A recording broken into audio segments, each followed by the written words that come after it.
ಒಬ್ಬ ರೈತನ ಮಗ, ಅವನ ಹೃದಯದಲ್ಲಿ ಒಂದೇ ಒಂದು ಕನಸು ಇತ್ತು, ಬಡತನದಿಂದ ಸ್ವಾತಂತ್ರ್ಯ ಪಡೆಯುವುದು. ಬಾಲ್ಯದಲ್ಲಿಯೇ ತನ್ನ ಕನಸುಗಳನ್ನು ಬೆನ್ನಟ್ಟಲು ಮನೆ ತೊರೆದ ಹುಡುಗ. ಆದರೆ ಅವನ ಪ್ರಯಾಣ ಸುಲಭವಾಗಿರಲಿಲ್ಲ. ಪ್ರತಿ ಹೆಜ್ಜೆಯಲ್ಲೂ ವೈಫಲ್ಯವು ಅವನನ್ನು ಕಾಯುತ್ತಿತ್ತು, ದುರಾದೃಷ್ಟವು ಅವನನ್ನು ಹಿಂಬಾಲಿಸುತ್ತಿತ್ತು ಮತ್ತು ಅವಮಾನವು ಅವನನ್ನು ಪರೀಕ್ಷಿಸುತ್ತಿತ್ತು.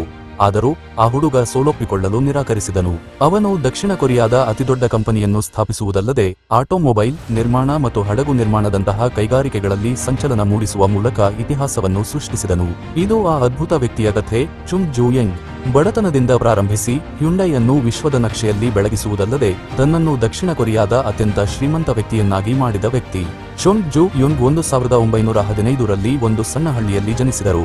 ಅದು ಈಗ ಉತ್ತರ ಕೊರಿಯಾದ ಭಾಗವಾಗಿದೆ. ಚುಂಗ್ ಬಡ ರೈತ ಕುಟುಂಬದಲ್ಲಿ ಜನಿಸಿದರು. ಅಲ್ಲಿ ಅವರ ಬಾಲ್ಯ ಕೇವಲ ಶ್ರಮ ಮತ್ತು ಹೋರಾಟದಿಂದ ತುಂಬಿತ್ತು. ದಿನವಿಡೀ ಹೊಲಗಳಲ್ಲಿ ಕೆಲಸ ಮಾಡಿದರೂ ಕುಟುಂಬಕ್ಕೆ ತಿನ್ನಲು ಕೂಡ ಕಷ್ಟದಿಂದ ಪಡಿತರ ಸಿಗುತ್ತಿತ್ತು. ಪ್ರತಿದಿನ ಈ ಪ್ರಶ್ನೆ ಅವರ ಮನಸ್ಸು ಮತ್ತು ಹೃದಯದಲ್ಲಿ ಪ್ರತಿಧ್ವನಿಸುತ್ತಿತ್ತು: ಇದೇ ನನ್ನ ಜೀವನವೇ?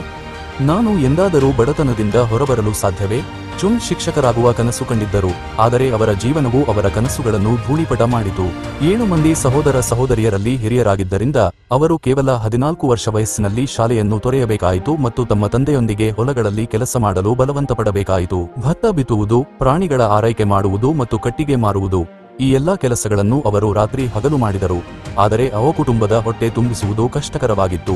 ಒಂದು ದಿನ 16 ವರ್ಷ ವಯಸ್ಸಿನಲ್ಲಿ ಅವರು ಈ ಜೀವನದಿಂದ ಹೊರಬರಲು ನಿರ್ಧರಿಸಿದರು. ಅವರು ಮತ್ತು ಅವರ ಸ್ನೇಹಿತರೊಬ್ಬರು ಹಳ್ಳಿಯನ್ನು ತೊರೆದು ಕಾವನ್ ನಗರದ ಕಡೆಗೆ ತೆರಳಿದರು. ಅಲ್ಲಿ ನಿರ್ಮಾಣ ಕಾರ್ಮಿಕರಾಗಿ ಕಡಿಮೆ ಹಣದಲ್ಲಿಯೂ ಅವರು ಹೊಸ ಜೀವನವನ್ನು ಪ್ರಾರಂಭಿಸಿದರು. ಮತ್ತು ಅದೇ ಕ್ಷಣದಲ್ಲಿ ಅವರು ಹೊಲಗಳ ಜೀವನಕ್ಕಿಂತ ಇದು ಉತ್ತಮವಾಗಿದೆ ಎಂದು ತಿಳಿದುಕೊಂಡರು. ಆದರೆ ಈ ಸಂತೋಷ ಹೆಚ್ಚು ಕಾಲ ಉಳಿಯಲಿಲ್ಲ. ಕೇವಲ 2 ತಿಂಗಳ ನಂತರ ಅವರ ತಂದೆ ಅವರನ್ನು ಕಂಡುಹಿಡಿದು ಮನೆಗೆ ವಾಪಸ್ ಕಳುಹಿಸಿದರು. ಆದರೆ ಈಗ ಈ ಹುಡುಗ ಸೋಲೊಪ್ಪಿಕೊಳ್ಳುವವನಲ್ಲ. ಅವರು ತಮ್ಮ ಕನಸುಗಳ ಸ್ವಾತಂತ್ರ್ಯದ ರುಚಿಯನ್ನು ನೋಡಿದ್ದರು ಮತ್ತು ಈಗ ಅವರು ಯಾವುದೇ ಬೆಲೆಗೆ ತಮ್ಮ ಜೀವನವನ್ನು ಉತ್ತಮಗೊಳಿಸಲು ಬಯಸಿದ್ದರು. ಅವರು ಮುಂದಿನ 2 ವರ್ಷಗಳಲ್ಲಿ 2 ಬಾರಿ ಓಡಿ ಹೋಗಲು ಪ್ರಯತ್ನಿಸಿದರು ಮತ್ತು ಪ್ರತಿ ಬಾರಿಯೂ ಅವರ ತಂದೆ ಅವರನ್ನು ಕಂಡುಹಿಡಿದರು. ಆದರೆ ಒಂದು ದಿನ ಗ್ರಾಮದಲ್ಲಿ ಬೆಳೆಗಳು ಹಾಳಾದಾಗ ಎಲ್ಲರೂ ಹಸಿವಿನಿಂದ ಬಳಲುತ್ತಿದ್ದರು. ಚುಂಗ್ ಅವರ ಹೃದಯ ಮುರಿಯಿತು. ಅವರು ಇನ್ನು ಮುಂದೆ ಸಾಧ್ಯವಿಲ್ಲ ಎಂದು ನಿರ್ಧರಿಸಿದರು. ಇದು ಅವರ ಕೊನೆಯ ಪ್ರಯತ್ನವಾಗಿತ್ತು ಮತ್ತು ಇದು ಅವರ ಪ್ರಯಾಣದ ನಿಜವಾದ ಆರಂಭದ ಕ್ಷಣವಾಗಿತ್ತು. ಚುಂಗ್ ಜೂ ಯಂಗ್ ತಮ್ಮ ಜೀವನವನ್ನು ಅಂತಹ ಸ್ಥಳದಲ್ಲಿ ಪ್ರಾರಂಭಿಸಿದರು. ಅಲ್ಲಿ ಅವರಿಗೆ ಯಾವುದೇ ಸೌಲಭ್ಯಗಳಿರಲಿಲ್ಲ ಮತ್ತು ಯಾವುದೇ ದೊಡ್ಡ ಕನಸುಗಳಿರಲಿಲ್ಲ. ಕೇವಲ ಒಂದು ಕನಸು ಮಾತ್ರ ಇತ್ತು: ಉತ್ತಮ ಜೀವನ. ಆರಂಭದಲ್ಲಿ ಅವರು ಸಿಕ್ಕ ಕೆಲಸವನ್ನೆಲ್ಲ ಮಾಡಿದರು.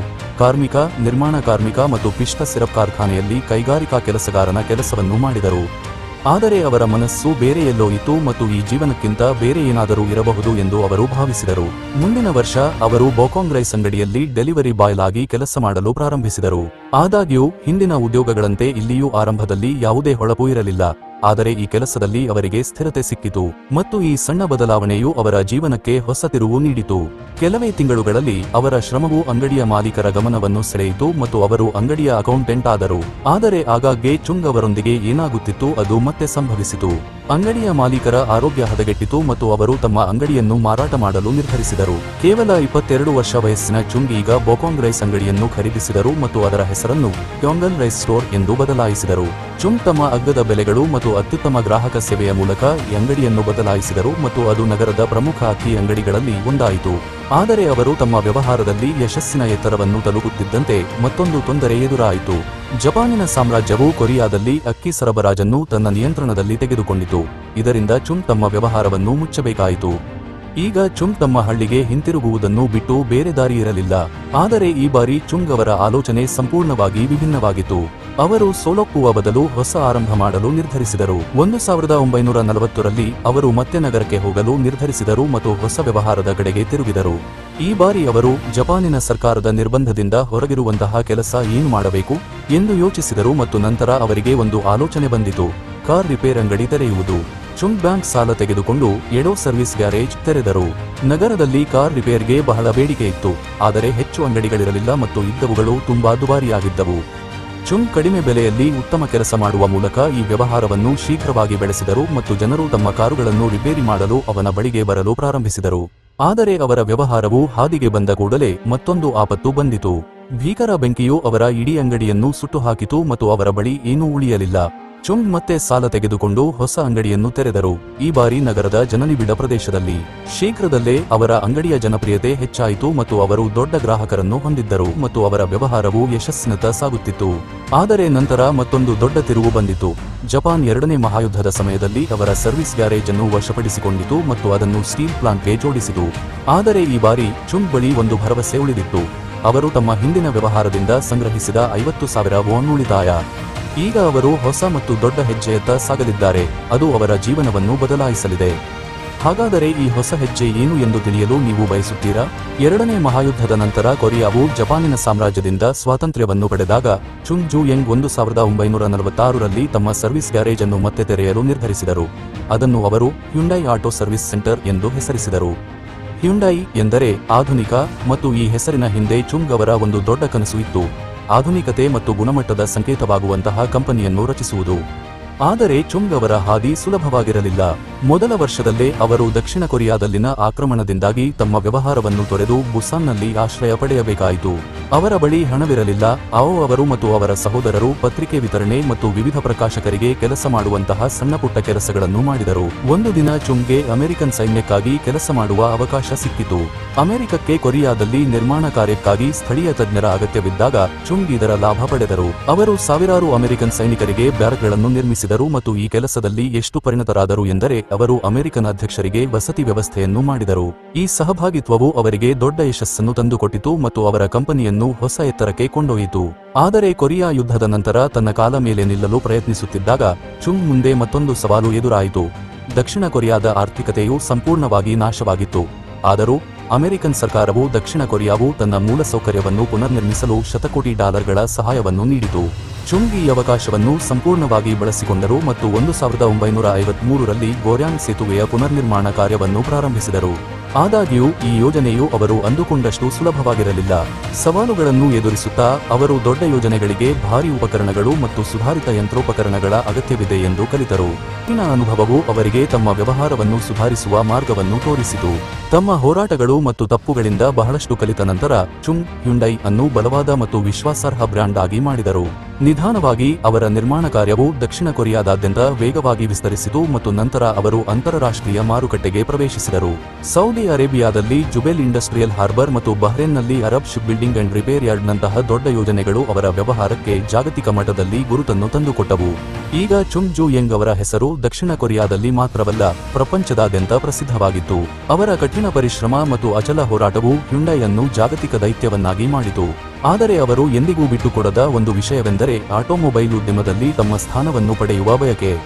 ಅಂತಿಮವಾಗಿ 1960ರಲ್ಲಿ ಅವರ ಕನಸು ನನಸಾಯಿತು ಮತ್ತು ಹ್ಯುಂಡೈ ಆಟೋಮೊಬೈಲ್ ಉದ್ಯಮಕ್ಕೆ ಪ್ರವೇಶಿಸಿತು. ಸರ್ಕಾರವು ಹ್ಯುಂಡೈ ಮತ್ತು ಇತರ ಕುಟುಂಬ ಸ್ವಾಮ್ಯದ ದೊಡ್ಡ ಕಂಪನಿಗಳಿಗೆ ವಿಶೇಷ ಸಹಾಯವನ್ನು ನೀಡದಿದ್ದರೆ ಈ ಎಲ್ಲಾ ಯಶಸ್ಸು ಸಾಧ್ಯವಾಗುತ್ತಿತ್ತೆ ಎಂದು ನೀವು ಭಾವಿಸುತ್ತೀರಾ? ನೀವು ಸಂಪೂರ್ಣ ಕಥೆಯನ್ನು ತಿಳಿದುಕೊಂಡಾಗ ಈ ಪ್ರಶ್ನೆಯ ಉತ್ತರವು ಇನ್ನಷ್ಟು ಆಸಕ್ತಿದಾಯಕವಾಗಿರುತ್ತದೆ. 1960ರ ದಶಕದಲ್ಲಿ ಕೊರಿಯಾದ ಸರ್ಕಾರವು ಹೊಸ ನಿಯಮವನ್ನು ಜಾರಿಗೊಳಿಸಿತು. ಅದರ ಅಡಿಯಲ್ಲಿ ಯಾವುದೇ ವಿದೇಶಿ ವಾಹನ ತಯಾರಕರು ಸ್ಥಳೀಯ ಕಂಪನಿಗಳೊಂದಿಗೆ ಪಾಲುದಾರಿಕೆ ಮಾಡದ ಹೊರತು ಕೊರಿಯಾದಲ್ಲಿ ವ್ಯಾಪಾರ ಮಾಡಲು ಅನುಮತಿಸಲಾಗುವುದಿಲ್ಲ. ದೇಶದ ಆಟೋಮೊಬೈಲ್ ಉದ್ಯಮವನ್ನು ಸುಧಾರಿಸುವುದು ಇದರ ಉದ್ದೇಶವಾಗಿತ್ತು, ಏಕೆಂದರೆ ಆ ಸಮಯದಲ್ಲಿ ಕೊರಿಯಾದಲ್ಲಿ ಅಗತ್ಯ ತಂತ್ರಜ್ಞಾನ ಮತ್ತು ಸಂಪನ್ಮೂಲಗಳ ತೀವ್ರ ಕೊರತೆಯಿತ್ತು. ಈ ನೀತಿಯು ಚುಂಗ್ ಜೂ ಯಂಗ್ಗೆ ಮತ್ತೊಂದು ದೊಡ್ಡ ಅವಕಾಶವನ್ನು ನೀಡಿತು. ಅವರು ಈ ಅವಕಾಶವನ್ನು ಸಂಪೂರ್ಣವಾಗಿ ಬಳಸಿಕೊಂಡು 1967ರಲ್ಲಿ ಹ್ಯುಂಡೈ ಮೋಟಾರ್ ಕಂಪನಿಯನ್ನು ಸ್ಥಾಪಿಸಿದರು. ಚುಂಗ್ ಫಾರ್ಡ್ ಮೋಟಾರ್ ಕಂಪನಿಯೊಂದಿಗೆ ಒಪ್ಪಂದ ಮಾಡಿಕೊಂಡರು ಮತ್ತು ಅವರ ಕಾರುಗಳನ್ನು ತಯಾರಿಸುವ ಪರವಾನಗಿಯನ್ನು ಪಡೆದರು. ಓಲ್ಸನ್ನಲ್ಲಿ ಒಂದು ದೊಡ್ಡ ಕಾರ್ಖಾನೆಯನ್ನು ನಿರ್ಮಿಸಿದರು ಮತ್ತು 6 ತಿಂಗಳೊಳಗೆ ಮೊದಲ ಕಾರು ಹ್ಯುಂಡೈ ಕಾರ್ಟಿನಾ ಅನ್ನು ಸಿದ್ಧಪಡಿಸಿದರು. ಈ ಕಾರು ಮೊದಲ ನೋಟದಲ್ಲಿ ಬ್ರಿಟನ್ನಲ್ಲಿ ದೊಡ್ಡ ಹಿಟ್ ಆಗಿದ್ದ ಫಾರ್ಡ್ ಕಾರ್ಟಿನಾನಂತೆ ಕಾಣುತ್ತಿತ್ತು. ಆದರೆ ಕೊರಿಯಾದಲ್ಲಿ ಇದು ದೊಡ್ಡ ಸಮಸ್ಯೆಯನ್ನು ಹೊಂದಿತ್ತು. ರಸ್ತೆ ಪರಿಸ್ಥಿತಿಗಳು ತುಂಬಾ ಹದಗೆಟ್ಟಿದ್ದವು. ಈ ಕಾರುಗಳು ಇಲ್ಲಿ ಚಲಿಸಲು ಸಾಧ್ಯವಾಗಲಿಲ್ಲ. ಕಾರ್ಟಿನಾವನ್ನು ಕೊರಿಯಾದಲ್ಲಿ ಜನರು ನಗುವಿನ ವಿಷಯವೆಂದು ಪರಿಗಣಿಸಲು ಪ್ರಾರಂಭಿಸಿದರು. ಜನರು ಹಣವನ್ನು ಹಿಂತಿರುಗಿಸಲು ಕೇಳಲು ಪ್ರಾರಂಭಿಸಿದರು ಮತ್ತು ಕಾರುಗಳ ಮಾರಾಟದಲ್ಲಿ ಭಾರೀ ಕುಸಿತವಾಯಿತು. ಈ ಮಧ್ಯೆ 1969ರಲ್ಲಿ ಕಾರ್ಖಾನೆಯಲ್ಲಿ ಭೀಕರ ಪ್ರವಾಹ ಉಂಟಾಯಿತು. ಇದರಲ್ಲಿ ಕಾರುಗಳ ಬಿಡಿಭಾಗಗಳು ಮತ್ತು ಉಪಕರಣಗಳು ನೀರಿನಲ್ಲಿ ಮುಳುಗಿದವು ಮತ್ತು ಕಾರ್ಖಾನೆಯಲ್ಲಿ ತೇಲುವ ಕಾರುಗಳ ಚಿತ್ರಗಳು ಮುಖ್ಯಾಂಶಗಳಲ್ಲಿ ಕಾಣಿಸಿಕೊಂಡವು. ಹ್ಯುಂಡೈ ಈಗ ನೀರಿನಲ್ಲಿ ಮುಳುಗಿರುವ ಕಾರುಗಳನ್ನು ಮಾರಾಟ ಮಾಡುತ್ತಿದೆ ಎಂಬ ವದಂತಿಗಳು ಹರಡಿಕೊಂಡವು ಮತ್ತು ಇದು ಕಂಪನಿಯ ಚಿತ್ರಣವನ್ನು ಮತ್ತಷ್ಟು ಹಾಳು ಮಾಡಿತು.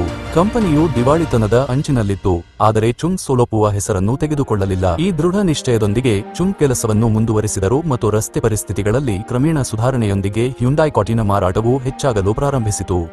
ಇದರ ನಂತರ ಫಾರ್ಡ್ನೊಂದಿಗೆ ಮತ್ತೊಂದು ಸಮಸ್ಯೆ ಎದುರಾಯಿತು. ಫಾರ್ಡ್ ಹ್ಯುಂಡೈ ಕೇವಲ ಕೊರಿಯಾಕ್ಕೆ ಮಾತ್ರ ಎಂದು ಹೇಳಿ ಕಾಟಿನವನ್ನು ಅಂತಾರಾಷ್ಟ್ರೀಯ ಮಟ್ಟದಲ್ಲಿ ಮಾರಾಟ ಮಾಡಲು ಅನುಮತಿಸಲಿಲ್ಲ. ಲಾಭದ ಹಂಚಿಕೆಯ ಬಗ್ಗೆಯೂ ಫಾರ್ಡ್ ಯಾವುದೇ ಒಪ್ಪಂದ ಮಾಡಿಕೊಳ್ಳಲಿಲ್ಲ.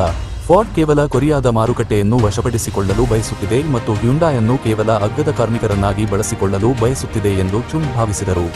ಈ ಕೋಪದಿಂದ ತುಂಬಿದ ಚುಂಗ್ 1954ರಲ್ಲಿ ಫಾರ್ಡ್ನೊಂದಿಗೆ ತಮ್ಮ ಪಾಲುದಾರಿಕೆಯನ್ನು ಕೊನೆಗೊಳಿಸಿದರು ಮತ್ತು ತಮ್ಮದೇ ಆದ ನಿಯಮಗಳ ಮೇಲೆ ಹೊಸ ಕಾರನ್ನು ತಯಾರಿಸಲು ನಿರ್ಧರಿಸಿದರು.